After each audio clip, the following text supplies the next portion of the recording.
কি হবে গো তোর পরে যদি কোরআন হাদিস না মানি জীবনে?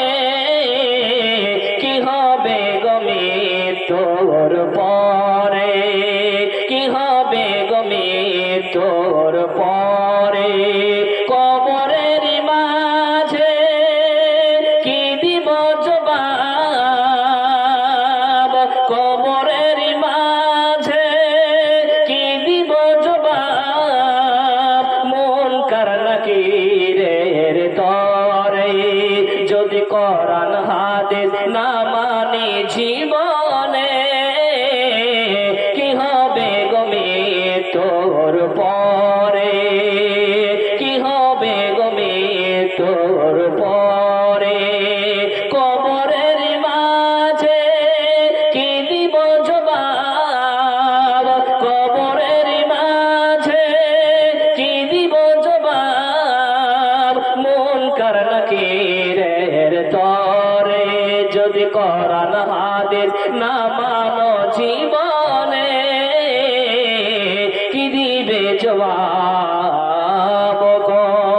চার মাযহাবকে ফরজ জেনেছি, এক মাযহাবের আমল করেছি।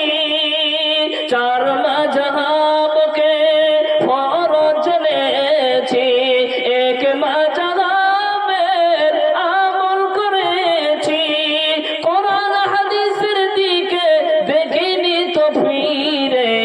কি হবে গো তোর পরে যদি কোরআন হাদিস না মানি জীবনে? কি হবে গো তোর পরে? কি হবে গো মরার পরে? মৃত্যুর শিহরে বসে জানলাম আলিমদের পরশে। মৃত্যুর শিহরে বসে জানলাম আলিমদের পরশে।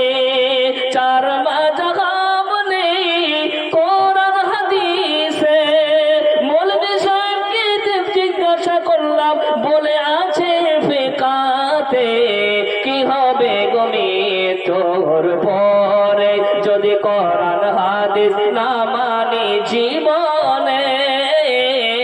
কি হবে গো তোর পরে? কবরের মাঝে কি দিব জবাব? কবরের মাঝে কি দিব জবাব? মুনকার নাকিরের তরে যদি কোরআন হাদিস না মানো জীবনে? কি দিবে জবাব গো কবরে? বাবা, জীবনে যদি কোরআন হাদিস না মানেন, আজকে দেখেন সুন্দর একটা হাদিস এবং কোরআনের যে ভাইজান আমার আয়োজন করেছেন, আমি ভাইজানের পরিবারের জন্য সকলের জন্য দোয়া করি যে ভাই